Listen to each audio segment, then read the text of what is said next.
مساء الفل والياسمين، عاملين ايه؟ يا رب تكونوا كويسين وبخير يا رب. بصوا بقى، عايزين نتكلم في حاجه بقى غريبه قوي. بصراحه الواحد من دول وقت ما بيجي يقول يلا يا جواز بصراحه بيتنفخ، بيتظبط. الشباب مظلومه معانا يا جماعه، والله.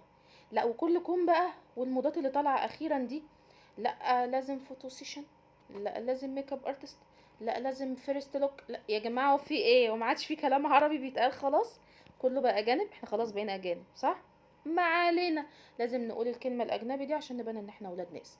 معلش، من غير الكلمه الاجنبي دول احسن حد يقول علينا حاجه. لازم نقولهم عشان يقولوا ان احنا جامدين جدا. مش مشكله. المهم بقى ايه؟ تلاقي البنت من دول تقول لك انا لازم اروح عند الميك اب ارتست الفلانيه، من غيرها مش هتجوز. يا ست كل ده انت زي القمر من غير حاجه. لا لا لا لا لا لا لا، لازم اروح هناك. البنت دي بتطلع العروسه خطيره. تقولش يعني هي بتجيب واحده تانية من عندها، بس الصراحه هي بتجيب واحده تانية من عندها فعلا. تروح بقى البنت من دول عند الميك اب ارتست من الساعة 9 الصبح، وهي اصلا فرحها الساعة 8 بالليل. طب يا بنتي بتعملي ايه كل ده؟ تقولك لا معلش، انا لازم اخد اليوم من اوله عشان الميك اب ارتست قايله لي تيجي من بدري جدا. طب هتعملي ايه من بدري جدا؟ هتشوفوا دلوقتي. تروح بقى البنت من هنا، تلاقي لك بقى ايه؟ تحط 10 كيلو فاونديشن، على 4 كيلو مش عارفه روجاجو، على 2 كيلو مش عارف ايه. والله العظيم الواحد ما عارف الاسامي اصلا بتاعتهم. الواحد يا دوب يدخل يغسل وشه بالصابونه يحس ان هو خلاص كده زي الفل.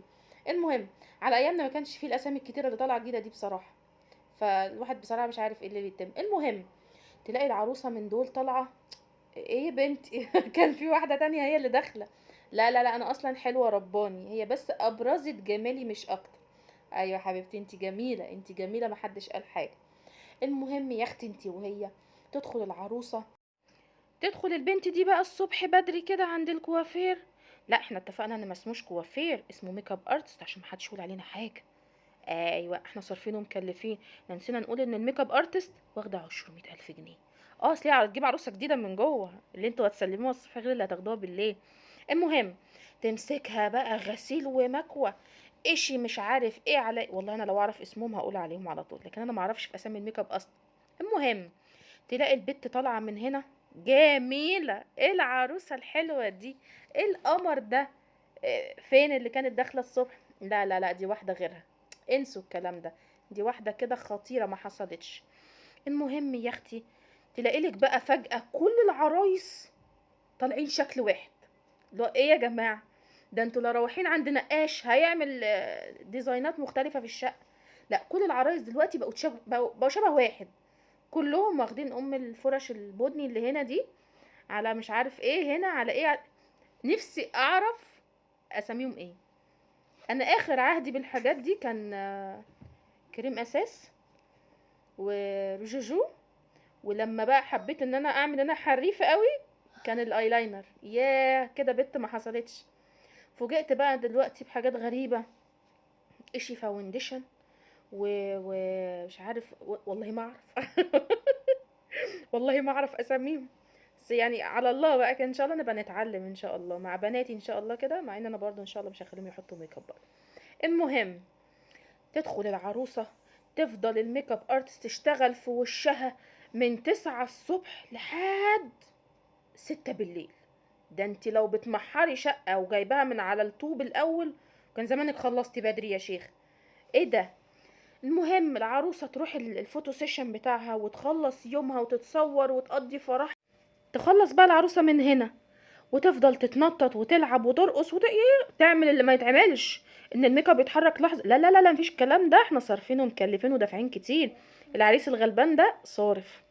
هتقولي العريس الغلبان ده مين؟ العريس اللي هو جوزي وجوزك وجوزها والناس اللي هناك دول. المهم، تروح العروسه من هنا بقى، ادخلي يا عروسه يا جميله بقى، اغسلي وشك الجميل ده وشيلي الحاجات اللي عليه. اه تمام حاضر. طبعا احنا متفقين ان العروسه قايله قبل كده ان هي ايه؟ ان هي جمال رباني، ما نقدرش نقول حاجه غير كده. المهم بقى العروسه تدخل تغسل وشها من هنا، تطلع واحده تانية. ايه ده؟ كان في واحده لسه داخله الحمام من شويه. لا لا معلش، ده هو انا زي ما انا بس كنت حاطه شويه رتوش خفيفه. اه. العريس يفوجئ ان ايه؟ في لينسز بيتشال، في رموش بيتشال. والله ما عارفه الرموش دي بقى بيقولوا عليها ايه. في حواجب بتشال الرسم بتاعها. يا لهوي. لا يا جماعة انا اتضحك عليا. هو الميزة ان بيبقى في فترة خطوبة، يعني لعل وعسى يكون في خروجة يمين ولا شمال شافها على حقيقتها ولا حاجة. المهم يا جماعة ربنا يسترها من عنده، وربنا يقلل من الميك اب بتاعنا ويبقى خفيف كده وجميل، و... ويسترها على شبابنا والله من الفلوس الكتير اللي بتدفع. بس بتبقى ذكرى حلوه بجد والله، بعيدا عن الهزار والهقم والمق والكلام ده كله، لا بتبقى ذكرى حلوه. يا رب يسعد كل البنات ان شاء الله كده، وعقبال بناتي وبناتكم وبنات الناس اللي هناك وبنات الناس اللي قاعدين بعيد. ربنا يسعد الجميع كده ان شاء الله. وما تنسونيش بقى في اللايك والشير والسبسكرايب، وتفعلوا الجرس، وننشر بقى الفيديوهات كده على قد ما نقدر، عايزين نشتغل مع بعض شوية. يلا استنوني بقى في الفيديو الجاي. باي باي.